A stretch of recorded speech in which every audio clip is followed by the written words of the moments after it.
En América Latina su voz nos ha tocado, su ministerio nos ha hecho llorar, nos ha hecho tener intimidad con Dios como quizá ninguna otra persona.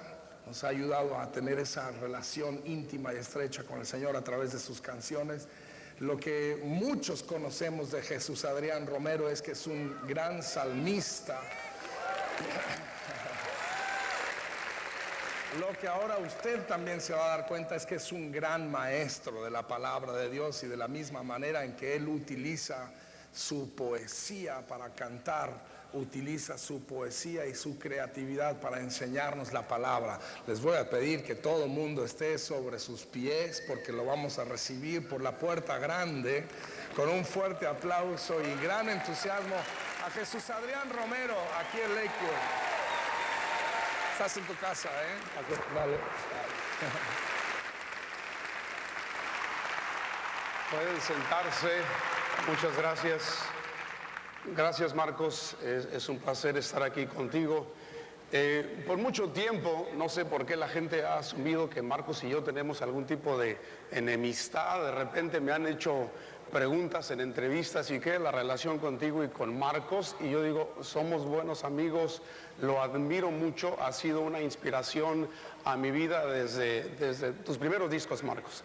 Me acuerdo escuchar una ocasión en un estudio la canción Renuévame, y Dios me quebrantó de una manera tan poderosa. Entonces, Marcos ha sido una bendición para los que se preguntan, ¿verdad? Esas cosas raras. Bueno, y esta tarde tengo el privilegio de que mi esposa me visite. Pecos, ¿por qué no te pones de pie, amor?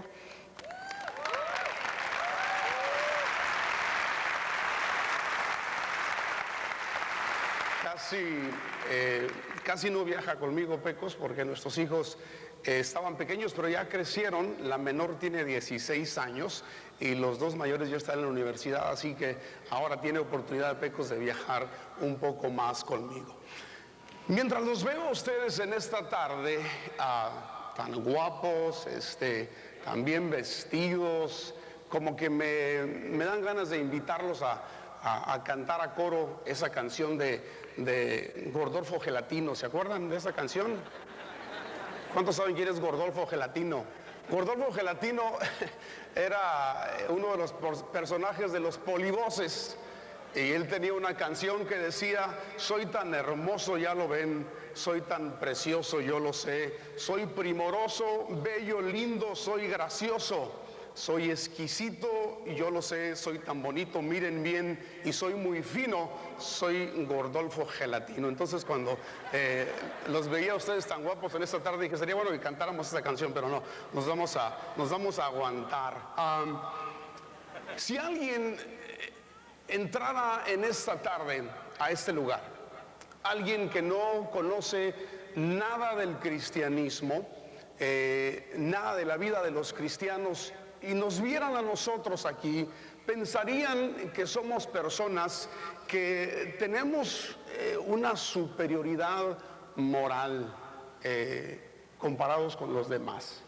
Pensarían de nosotros que somos excelentes esposos, excelentes padres, excelentes hijos. Algunos asumirían que a lo mejor hasta somos perfectos, ¿verdad? Porque nos vemos tan bien, ¿verdad? Tan bien vestidos en nuestras mejores galas. Pero si supieran lo que escondemos debajo de nuestra túnica, si supieran lo que escondemos debajo de nuestras mejores galas, yo creo que pensarían realmente en otra historia, una historia diferente, una historia distinta a la que la gente piensa cuando nos ve de la manera en la que estamos ahora. Y quiero contarte una historia para hablarte de quiénes somos realmente, tú y yo, cuál es nuestra verdadera historia. Y te la voy a contar contándote una historia muy interesante de David cuando vivía en el desierto. Perseguido por el rey Saúl, David se hizo de una familia en el desierto. Se le juntaron 400 hombres que se convirtieron en hombres fieles a él, que lo veían como líder. hicieron familia en el desierto, tenían esposas, tenían hijos, tenían una ciudad en la que vivían que se llamaba Ziklag, y bueno, habían hecho su vida en el desierto. Un día, David y sus amigos regresan de una de las tantas batallas que habían tenido en el desierto, y cuando llegan a su casa, cuando llegan a su pueblo, cuando llegan a Ziklag, se encuentran que los amalecitas habían venido y habían prácticamente destruido la ciudad. Habían quemado la ciudad y se habían llevado a sus esposas y a sus hijos. Se los llevaron cautivos.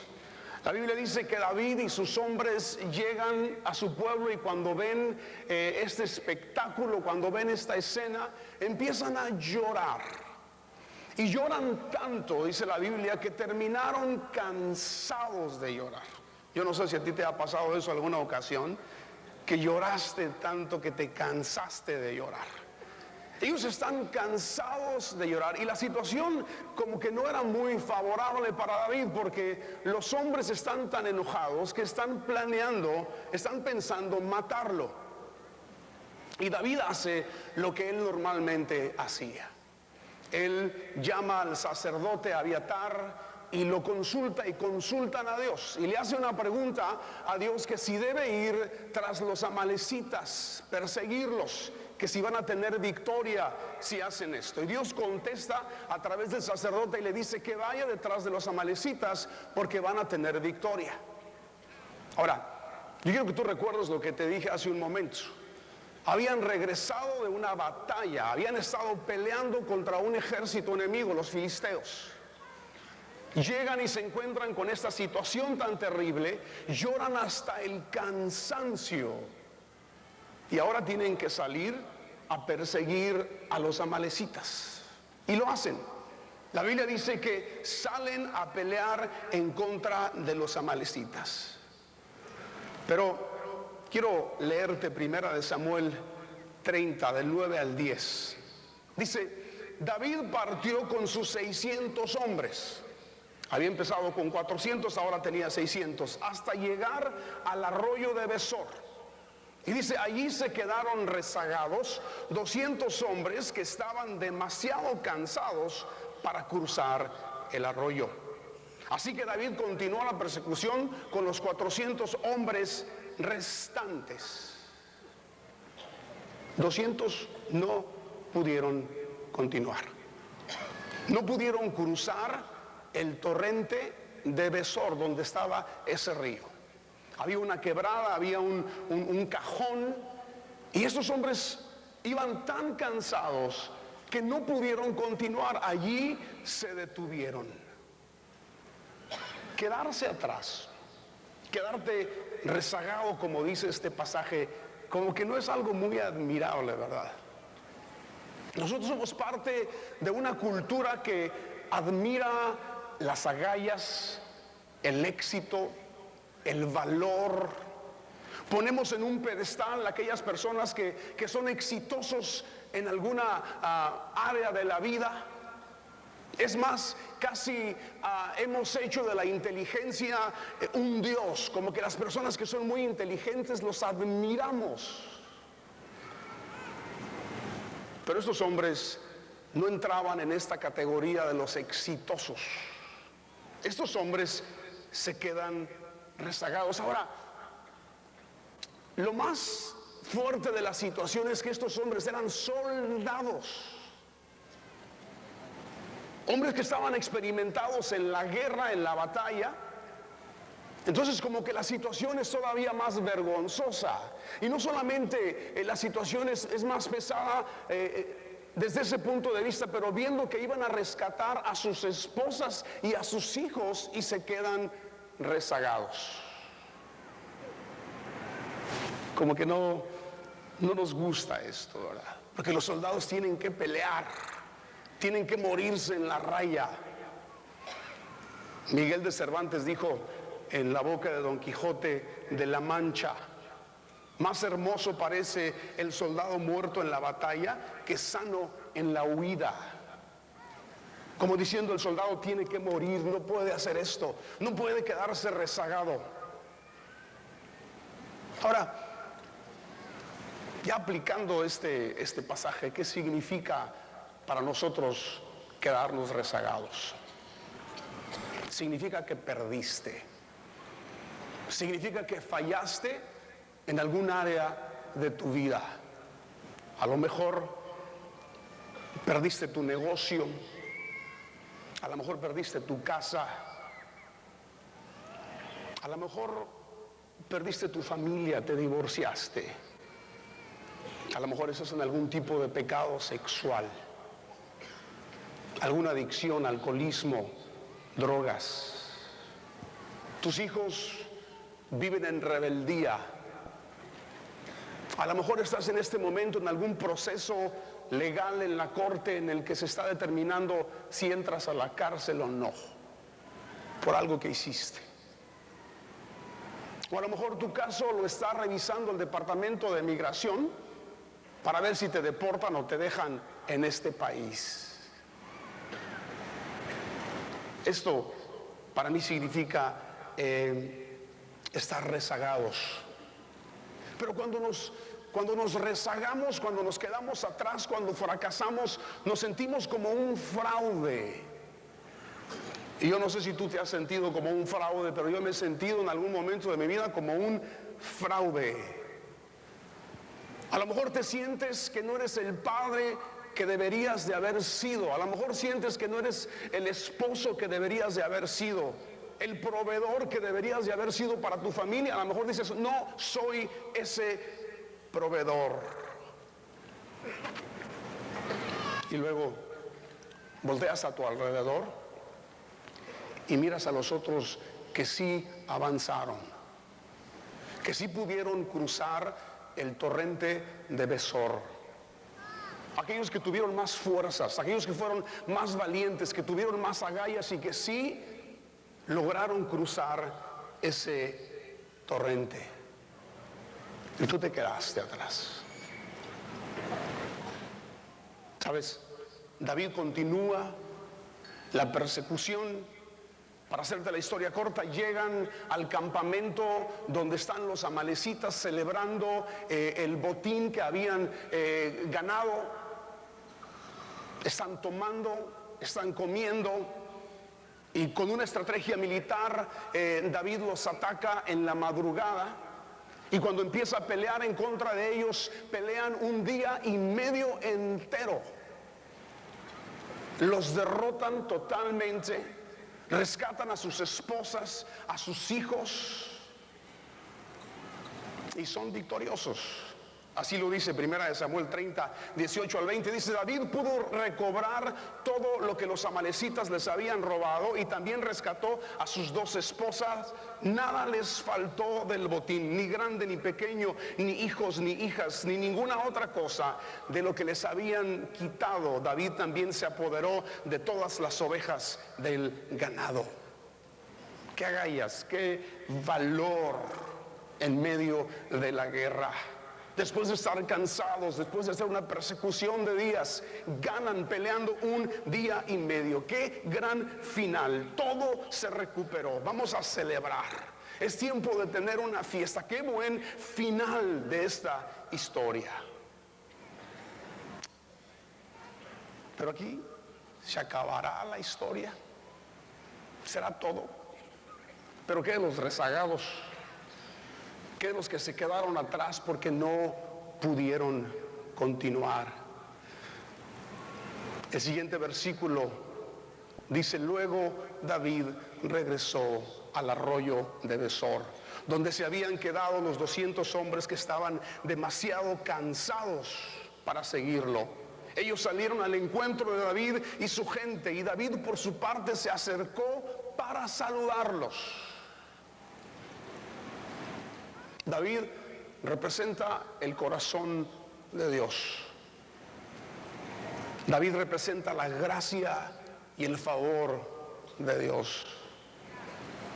Dios siempre regresa al arroyo de Besor por los rezagados, donde están aquellos que se sienten olvidados, donde están aquellos que se sienten fracasados y que piensan que no la van a hacer. Después de la resurrección, Jesús va y busca a Pedro, que se había rezagado. Después de la resurrección, Jesús va y se encuentra con esos dos caminantes que van camino a Emaús, que estaban desanimados, estaban perdiendo la esperanza, les estaba flaqueando su fe, y Jesús se encuentra con ellos. Jesús regresa. Jesús va al arroyo de Besor.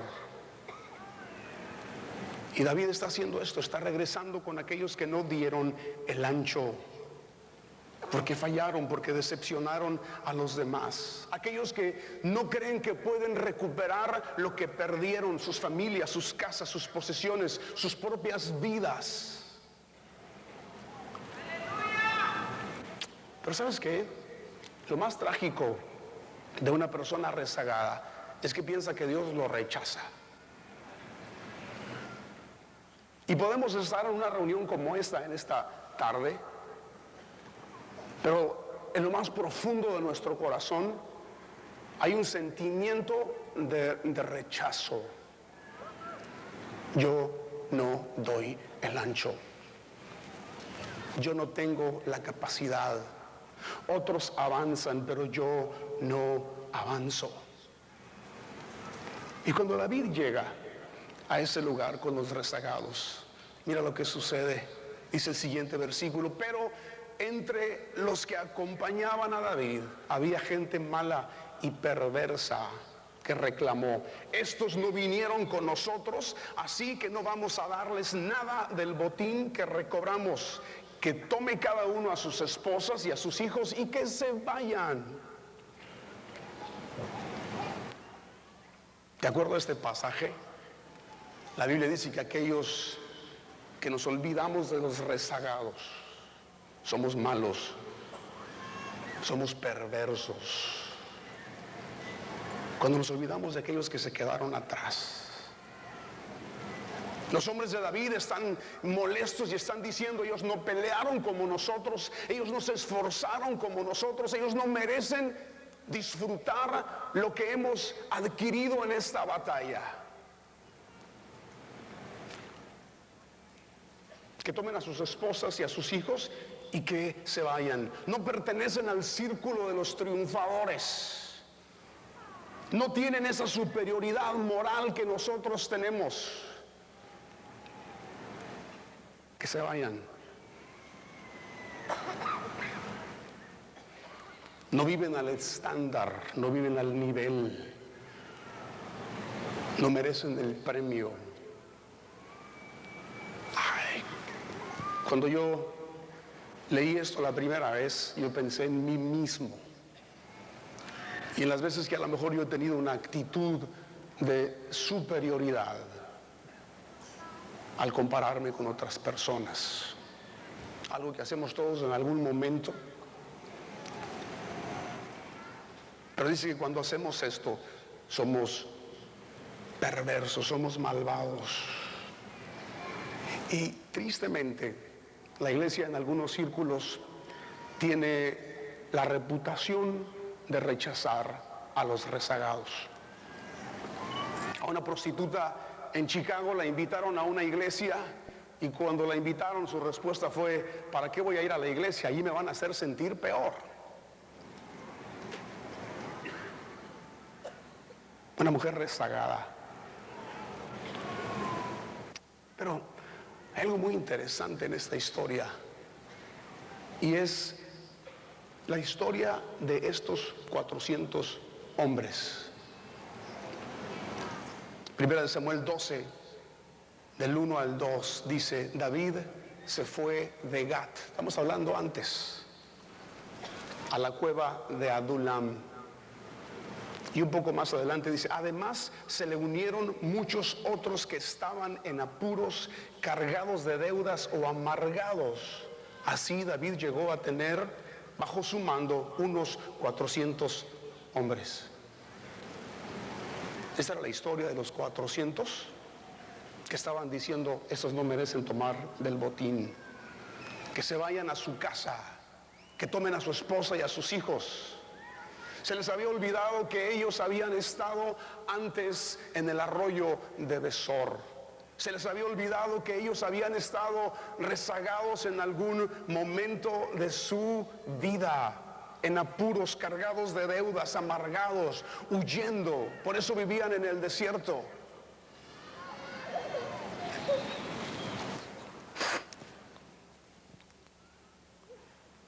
Y esa es nuestra historia.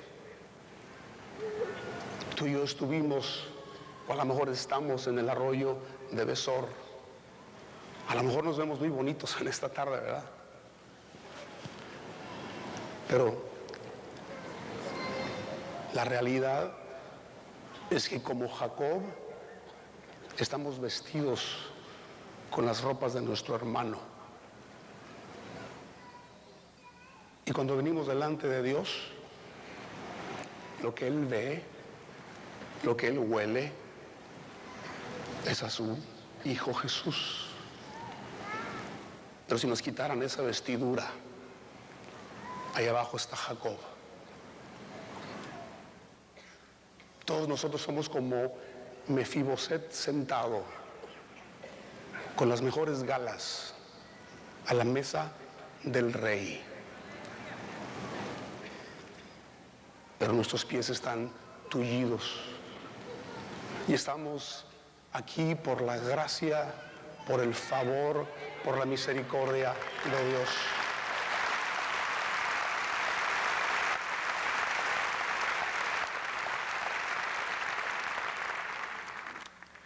En un concierto que tuvimos en Argentina, no me acuerdo en qué ciudad, al terminar el concierto se me acercó una mujer y me toma las manos. Y con toda la sinceridad del mundo, tú ves la sinceridad de la gente, con toda la sinceridad del mundo me dice: Jesús Adrián, ¿puedes orar por mí, por favor? Porque yo sé que a ti Dios te escucha más que a mí. Y hay dos maneras, ¿verdad?, de tomar esto. Y una de ellas es: qué pesado estoy yo, ¿eh? Reconocen mi santidad, mi autoridad. Sí, venga, voy a orar por usted. No me sentí de esa manera. Me fui al hotel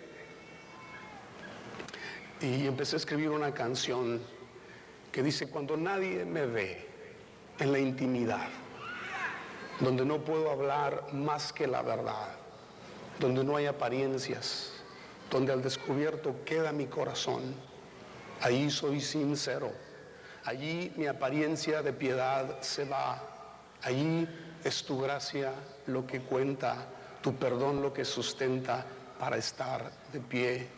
Y no podría dar la cara si no fuera porque estoy revestido de la gracia y la justicia del Señor.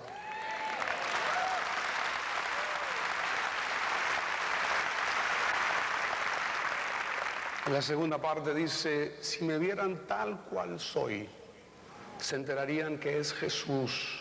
Lo que han visto reflejado en mí tan solo fue su luz, y es por tu gracia y tu perdón que podemos ser llamados instrumentos de tu amor. Es por tu gracia y tu perdón. Mi justicia queda lejos de tu perfección.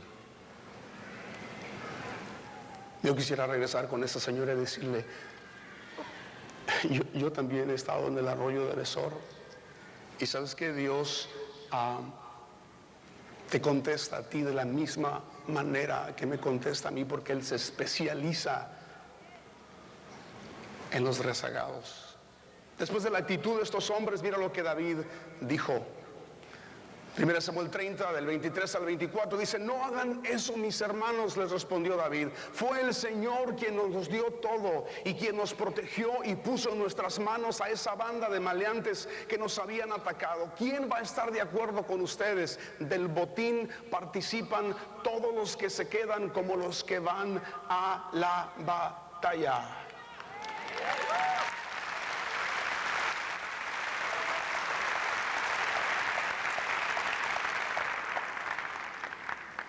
Y esa es la palabra de Dios para ti en esta tarde. Del botín participan todos. De la gracia, del favor participan todos. No importa cómo estés en este momento, en qué situación te encuentres en tu vida, del botín participan todos. Estaba una vez compartiendo en una cárcel en México, y después de cantar unas canciones me bajé a orar por los presos. Y había hombres y mujeres juntos en ese lugar, y me acerco y estoy orando de uno por ellos. Y de repente llego con una mujer que cuando me le acerqué se me hizo muy tosca.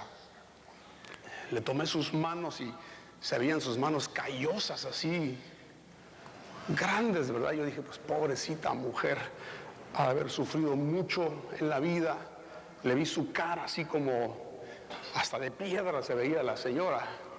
Y de nuevo pensé, pobrecita, todo lo que ha vivido, ¿verdad? Y empecé a orar por ella, empecé a bendecirla y le empiezo a decir, ¿sabes qué? Aunque estés en este lugar, tú sigues siendo una princesa y Dios te ama, eres su princesa, eres su hija. Y me emocioné mucho y estuve bendiciéndola ahí mucho tiempo a ella.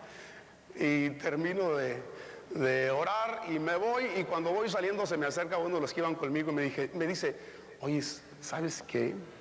Esa señora no es señora, es un señor. Me falló el discernimiento ahí, como que no. Me imagino que a lo mejor llegó a su celda, ¿verdad? Digo, si es confirmación, soy princesa después de todo.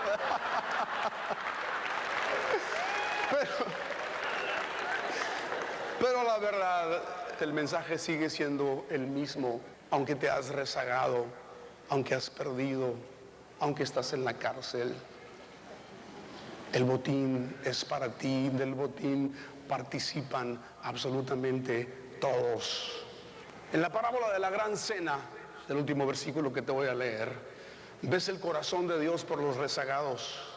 Cuando se envía la invitación para que vengan los importantes a la cena, rechazan. Uno dice, acabo de comprar una finca y tengo que ir a verla. Ahora, yo no sé cómo compras una finca y no la ves antes de comprarla, pero él la compró y ahora va a ir a verla.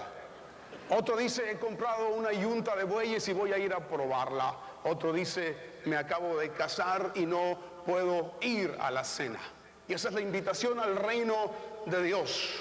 Entonces el dueño de la casa le dice esto a su siervo: ve pronto por las plazas y las calles de la ciudad y trae acá a los pobres, los mancos, los cojos y los ciegos. Y dijo el siervo, se ha hecho como pediste y aún hay lugar.